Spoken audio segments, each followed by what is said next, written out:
Hey everybody, Edo here, and I am excited today because I have Seth and Jessey here with me. Say hello, guys. Hey. Hello. And today we are going to do a Gaming with Edo Season 4 request, which was talking about role-playing games in board games, or role-playing in board games is a better way of saying it, I suspect. Yeah. Those who don't know, Seth, why don't you give a quick background, and Jessey as well. I know you've been in a couple videos. First time for Jessey. I've been in a couple videos, but I've been around the industry for a long, long time. I've done some freelance writing for role-playing games, done a bunch of board games, worked for WizKids for a while working on HeroClix. These days I'm just doing freelance designing and working on my own games. Awesome. I'm a relative newcomer to the industry. My first game's going to be hitting retail end of February, Legend of Korra Pro Bending Arena. With Sen Fung Lim of Belfort and other fame. I've got about a half dozen other things that'll be hitting Kickstarter and retail over the next year as well, with Gray Fox and Indie Board and Card and a couple of other things that are escaping me at the moment. Awesome. And you are now local. I am now local. Because you're doing your postdoctorate at Stanford, right? That's right, yeah. By night is the whole sort of game design thing. By day, I'm a postdoc at Stanford, where I should be right now, but I'm here filming a video with these guys for you. That's great. Well, let's jump right in. So I think to start, right, when you're thinking about role-playing in board games, I felt like we need to define what role-playing is a little bit, because, I mean, at its base, you're like, role-playing is Dungeons and Dragons or Pathfinder, and it's typically this storytelling, progressive experience where you're meeting with a group of people. There's a game master or a dungeon master, whatever you want to call it. And that's the basic setup. But at the same time, I think role-playing can go much wider than that, right? Any of the party games, like Two Rooms and a Boom, or any game where you're playing in character. Sure. Arguably could be role-playing as well. I mean, to you guys, do you have a fixed definition in your mind, or? Well, I mean, role-playing is such a broad term. Right. You know, is it the genre of storytelling games that have to have a story? Is it I'm playing a role, while I'm playing a game that is ostensibly purely mechanics? I mean, when I play chess, do I play the role of the king and imperiously move my pieces around? I think there are a lot of different ways to approach it. I think part of that is because role-playing games and board games are so interwoven. Even Dungeons and Dragons came out of wargaming back in the days, and then once Dungeons and Dragons was up and rolling, there were people who said, I really want this dungeon crawl experience, but I don't have a dungeon master, I don't have someone to tell stories, and out of that came some of the early dungeon crawling board games like Dungeon and HeroQuest and Talisman and things like that. So I think there's been a lot of flowing back and forth between board games and role-playing games for decades. Right. And part of that around also just storytelling and being in character. You mentioned chess, but we were sort of having the discussion. There's always that player at a table when you're just playing Pandemic or you're playing Santorini or whatever, right? Any game that is very much in character. We were at PAX playing Skull Hollow, and there was 1 out of 5 people were like really into their character and why they were this way and how it was working. And there's no storytelling in that game, but they brought it, right? Yeah. But go ahead. Yeah, I mean, that gets into sort of how I make a quick judgment about whether or not a game that I'm looking at or playing is better classified as a role-playing game or a board game, is based on from where players are making their decisions from. If they're making their decisions from this sort of meta perspective as a player of a game trying to win it, it's probably a board game. And if they're making their decisions primarily from the character perspective of the interests of the thing that represents them in the game they're playing, then they're engaging in more role-playing. That's interesting, actually. I wonder, though, in cases where you have that case where you have that player that's bringing all that story and character to what they're doing in a board game, and then they're on the traditional role-playing side, there's the players who are less about getting into character and more about winning in a game like Dungeons and Dragons, right? Who are just much more systematic about succeeding in the game than necessarily telling the story. But I do think that thinking about where it comes from you as a player is probably a good way to split it too. Yeah, and I mean, this heuristic immediately breaks down once you try to use it to do more than make a quick snap judgment and walk away. But you sort of see it also the reason I kind of feel this way about it is because when you look at the way a lot of people seem to be trying to design sort of role-playing inspired board games. So just use an example, we have something like Gloom Haven, which is sometimes talked about as a role-playing game or like role-playing inspired or has role-playing elements. And that game has built into it mechanics that get you to act in the interests of the character. They try to bring those two things together, the playing to win, but also playing to the character. Right. And that's actually another interesting example that we played together, which was Fog of Love, which was about playing and being in character. It wasn't your relationship, you're acting as a player, but that was a game where I felt was so hard-lined by the mechanics and the rating that you really had no agency from a character perspective. It was almost entirely, well, you need these values, so tell a story that fits that, but it was really the game was like grinding you through. Well, the mechanics were doing more than just assisting it. It was taking emotions and trying to boil them down into mechanics. Right. As opposed to some games where the mechanics are naturally evoking emotions in you. And I think the story comes from some of those emotions and that investment. And how much would we say persistence matters, right? When I think about a lot of role-playing game and those types of experiences, many times they're driven by the idea that you're coming together on multiple occasions and building up a character and building up a story and a narrative, though you could play a game of werewolf and just be in it for a session or that kind of thing. I mean, is that relevant to the conversation at all? A little bit, but not wholly. I mean, thinking of kind of more pure storytelling games and role-playing games. I mean, I've gone to Gen Con, for example, and played a single session of Dungeons & Dragons where I've never met these players or played these characters before. And then afterwards, I never meet those players or play that character again. And I think that's somewhat equivalent to, say, Descent, where you play, again, a single session dungeon crawl that isn't necessarily a campaign. You know, akin to Gloomhaven is more of a campaign of connected dungeon crawls. But I don't think that necessarily makes Descent any less. Right. I guess the challenge to me a little bit is this idea of, you know, when people say role-playing in board games, right? Are they simply saying acting in character in board games, or are they saying what you might sort of typically think of as role-playing game mechanics in board games, right?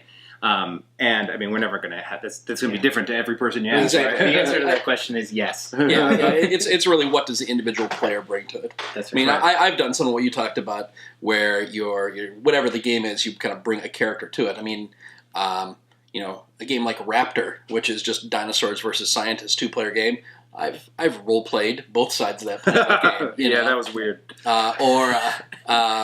You know, I think it's fun to get into the character of the game, and as the mechanics are generating their own story, to kind of, I think it's a human instinct to turn that into more of a narrative. And that was how you and I first met. Actually, we were at Protospiel, and he played The Siblings Trouble. Yeah. And so we just played a 2-player game of it. Like he was like, "Hey, I want to check that out." Or Seth was like that, and I was like, "Man, this guy's really good at telling stories." Because I love that game. Yeah, well, The Siblings Trouble is really very much a storytelling game where the mechanics are intentionally loose for the purpose of prompting storytelling, as opposed to sort of not just driving the mechanics of the characters in the story, but saying, "Hey, if you add more color to your story, you're going to get a better result in this experience." Right? Yeah. So that's using the mechanics as inspiration for story instead of constraints on the story. And I think there are other games like that. There's Untold, the game that just came out using Rory's story dice. That is very much about the storytelling. Can you just bring any set of those dice to that game? I believe so. I've only played one game with the dice that came with it, but I think you can bring in other dice and just see what story is being generated. You know, I think there are games that are even broader with the storytelling and looser with the mechanics, like Once Upon a Time, which is a fantastic game. And then there's also the sort of what me and my design friends often kindly refer to as story reading games. Sure. No, which do often get discussed in this context by a lot of gamers and players of games. Things like Tales of the Arabian Nights. And the names are escaping me at the moment, but Red Raven. Yeah, far and along, and above and below, and here and there, and back again. But so those are really games that have really strong narrative. Yeah. But you may not be even not Night of the Living Dead, Dead of Winter, right? Yep. Has the crossroads moments, right, Mm-hmm. where there's a lot of fiction coming through, but you could have just skipped to it. A game I'm not going to get into too much, but Charterstone is very much a mechanics. It's a silky smooth game, and there's some narrative in there. But the narrative is like, there's this text above a thing. You can read it or not, and it's somewhat laced in, but it's both good to. It's fun and additive, but it's also like skippable too, right? Right. The Pandemic and some of these other sort of larger narrative arc games are interesting too. Well, so we've, I think, sufficiently opened up this discussion space. In terms of, say, I'm thinking about introducing elements to a game. I think we could say, well, one aspect of it is how can you bring, and if you guys want to add more, please add more. I'm just making this up. But one is, hey, we want to bring the act of more traditionally role-playing or getting into character into a board game experience. Yep. Then there's whether it's storytelling or the use of narrative in play between the players, not just acting, but now the how we resolve things as part of the experience. And there's also Eric Todd, I think, maybe, I don't know if you know him, but he's always into the diceless role-playing games, right? Sure. And then the last category, I think, is falling down to some of those mechanics around how do you promote a sense of being and interaction within the world that's more than just... Right. So leveling and progression. Yeah. Sure. Yeah, and so actually I'm glad we've got back to that, because one thing that jumped out at me as you guys were discussing progression and leveling and connection is that really the reason why I think these kinds of systems are often associated with RPGs or occur in RPGs is because they're a way of generating investment over time. Sure. And a big part of role-playing is getting into character, and it's much easier and much more comfortable to get into a character you care about, that you're invested in. And these mechanical systems that have progression and growth and have a world that changes as you interact with it are all things that make you invested, because you see your actions and decisions having impacts on the shapes of these things, and so you care about where they're going. Which is a way to hook you into. And you can see what you've accomplished, right? the milestone. Yeah. And this is a sort of off topic, but even along those lines, there's sort of inherent. This is part of theme, but meaning in games where it's like, this game has two characters, okay, or this game has a mother and a son character, and suddenly there's all this meaning that comes out of that people bring to it because of that fiction that's in there that may support the gameplay or something like that, right? So let's start with just acting or bringing in sort of being in character and that kind of thing. Sure. What are some games that do that well, and how might you think of pulling that together? Let's see. I'm trying to think of games that like an interesting one to me would be, say, something like Spyfall, and I don't know if you guys have played it, but right. But that one is, you're not only is it about being in the act of being in character in Spyfall is how you play the game, right? Because essentially everyone's at a location and has a character, and somebody's asking questions around the location, trying to figure out where everyone's hanging out. So if you're sunbathing at the beach, you sort of have to be like, oh, this tent, or whatever. You got to make it up on the spot, right? So that's really pushing it that way. And certainly, again, just bringing up Siblings Trouble, that was a game that's really about that, being the, Goonies type kids in that situation, and all of it's about acting like those characters. So if you don't want to act like a kid, it's not going to work too well. Right. And I guess in terms of, just as a designer, I sort of feel like you shouldn't think of it as a thing to tack on, right? I feel like it should either be really core to the gameplay experience or something that you're trying to, an aesthetic you're trying to accomplish to the game overall to pull it through, right? I think that's right. I actually hadn't thought of Spyfall as a sort of in-character role-playing game until you just said it now, but it very clearly is. And I think, yeah, and so, but one of the reasons why I think it's successful is because the acting of the character is the game. It's the essential part of the game. I think what happens a lot of times when designers try to incorporate role-playing into games is they run into this challenge where they're either going to end up creating fiasco, where the role-playing is just an activity that you engage in and then you chuck some dice. right? And so you do some fun thing, and then there's some dice because we need something mechanical to resolve stuff, but they're disconnected.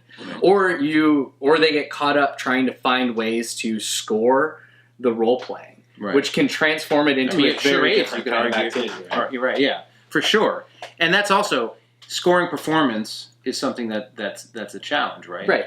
Whereas what Spyfall does is it sets up a game situation where performing is how you achieve your goals. Right. And it doesn't require it to be scored, and it's also not detached from the actual game that you're playing. And I think one of the things that's nice about it, and is a nice use in games, is I think a lot of people can be uncomfortable getting into or being in character, but when it's smaller nuggets, when you're just sort of pretending to be this character in this moment as opposed to creating the entire narrative around that character, I think people sometimes are more willing to sort of jump in. I mean, you mentioned dice chucking, but also, I mean, Andy Ashcraft, who has been here a number of times, he is big into LARPing and live action role-playing games, right? And that's like another degree of that kind of play and effort, some of which is all sort of in the motion and some of which is a bit more mechanic driven.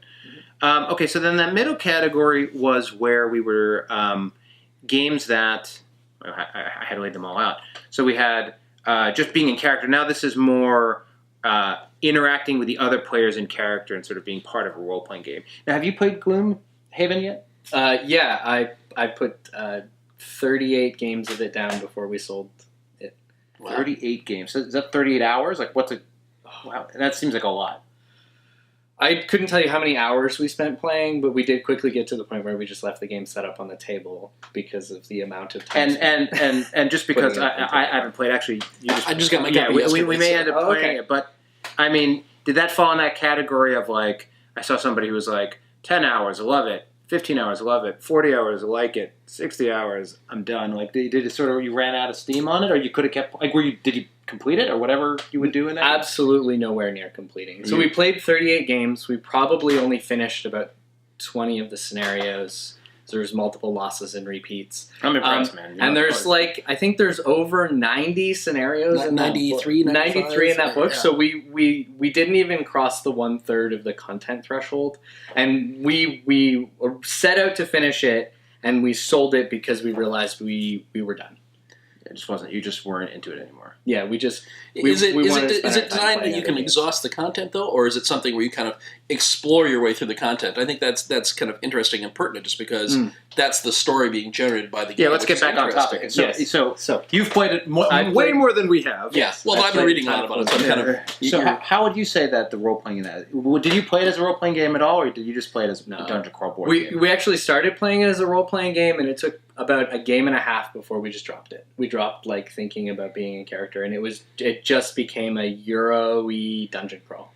And so that's interesting. Was that because the mechanics were restrictive to the point where you just had to start just figuring out how you could succeed more than...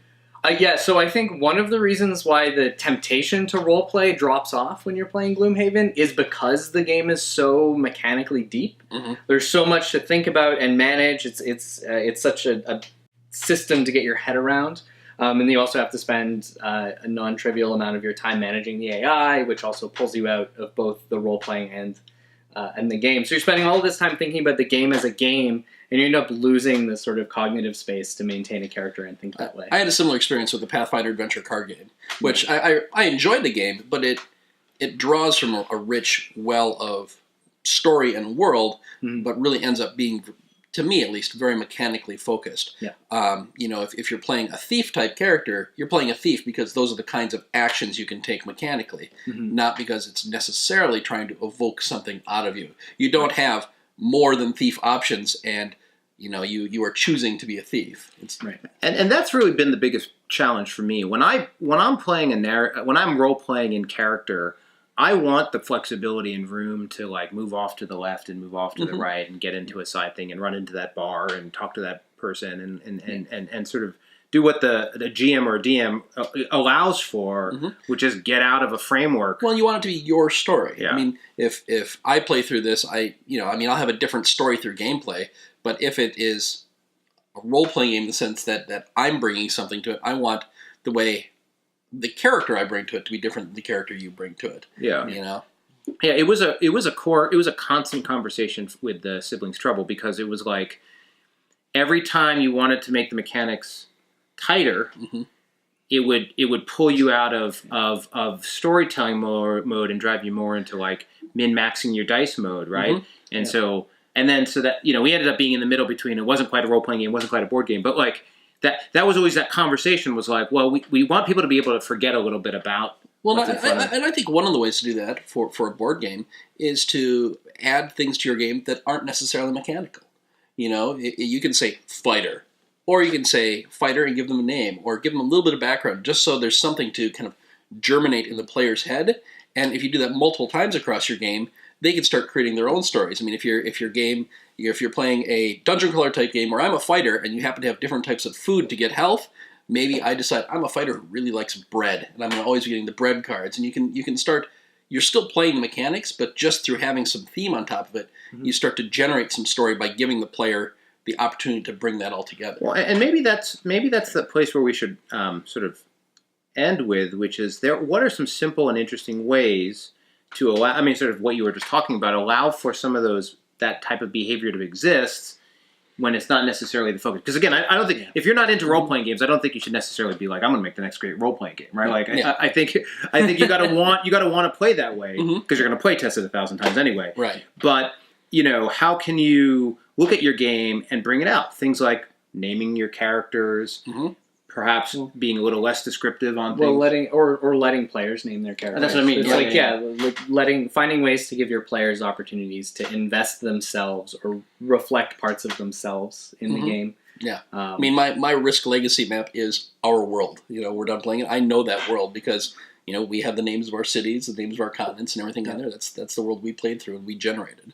Yeah, and even with Charterstone, you're naming a bunch of stuff along the way, and we're playing with just a crowd that wanted to be really silly and have like just all the names are wacky and like it's funny as you play, right? So you're getting into it and you're investing in it. Another option is to have like purely cosmetic variants, like options for players. Yep. So when you're setting up your character, you're seeing more and more games doing this with double-sided player boards. And the difference between the two sides of the boards is entirely cosmetic. It's just like, what does your starting city look like?